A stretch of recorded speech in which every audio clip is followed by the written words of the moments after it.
खाली करा या बसलेल्या लोकांना.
भाई check one.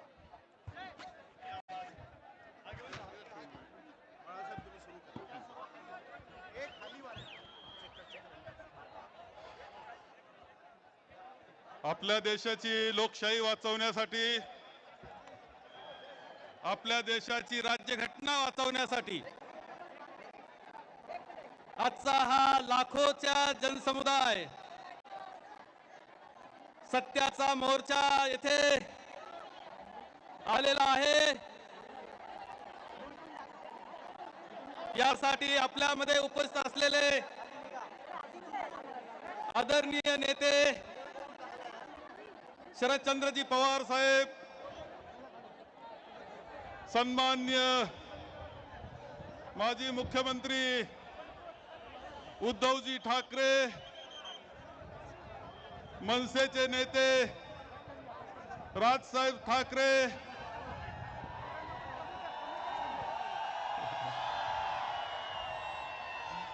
उपस्थित असलेले काँग्रेसचे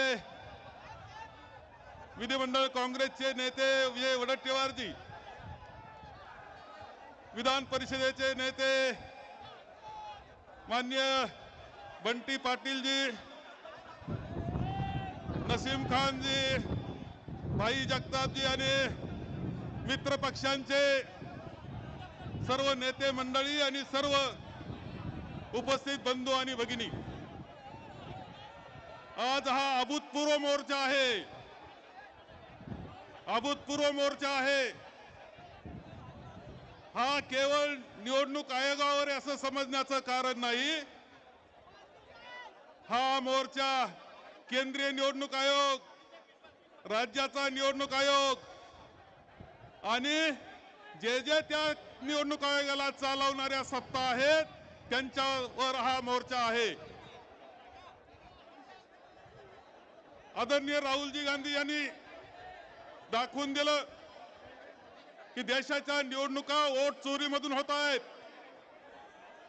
केंद्रीय निवडणूक आयोग, खरं म्हणजे राहुलजी गांधी हे देशाचे विरोधी पक्ष नेते आहेत. त्यांनी मुद्दा उपस्थित केल्यानंतर केंद्रीय निवडणूक आयोगाने जे उत्तर दिलं ते थातूर मातूर उत्तर दिलं. केंद्रीय निवडणूक आयोगाचं उत्तर इतिहासातलं सगळ्यात बोगस उत्तर म्हणून नोंदलं जाईल.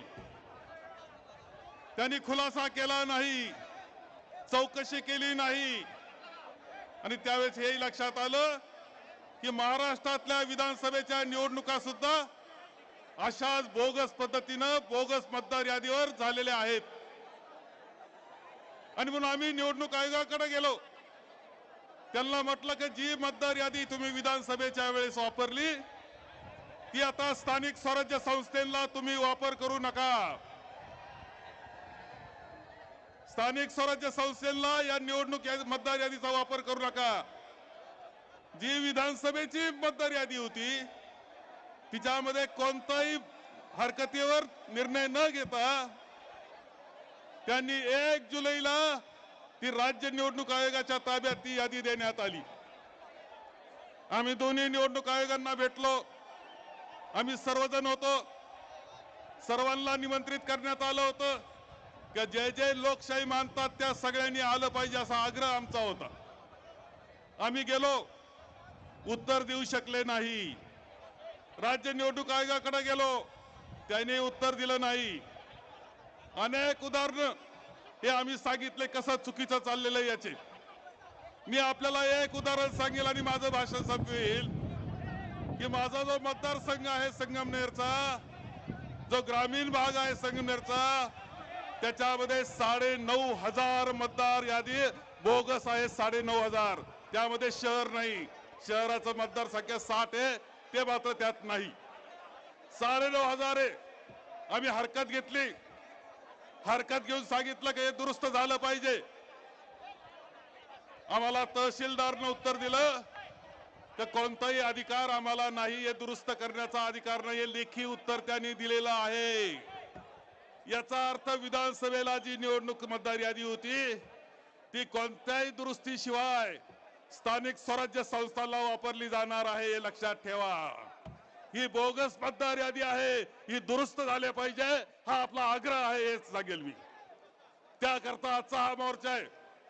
त्यानंतर निवडणूक आयोगाने परवा एक पत्र काढलं आणि म्हटलं की याच्यामध्ये दुरुस्त्या करावा, कधी करावा, का करावा, आणि त्याच्या अगोदर नगरपालिकेकरता मतदार याद्या या जाहीर करण्यात आलेल्या आहेत. मागच्या विधानसभेच्या मतदार यादीमध्ये प्रचंड असा घोळ आहे. बोगस मत नोंदवण्यात आलेले आहेत. ते तसेच ठेवून आता स्थानिक स्वराज्य संस्थेच्या निवडणुका होऊ घातलेल्या आहेत. आणि आपल्या सगळ्यांची जबाबदारी आहे की मतदार यादी दुरुस्त झालीच पाहिजे, त्यानंतर निवडणूक घेतली जावी, याकरता आपण सर्वजण आग्रही आहोत. म्हणून आपल्या सगळ्यांचा इथे स्वागत करतो. एवढ्या मोठ्या संख्येनं नजर जाईल तिथपर्यंत लोक दिसत आहेत. लाखोच्या संख्येनं तुम्ही आलात. आपल्याला हा आग्रह निवडणूक आयोग धरायचा आहे. आमच्या सत्ताधाऱ्यांनी मोर्चा काढला, आज मूक मोर्चा काढलाय त्यांनी.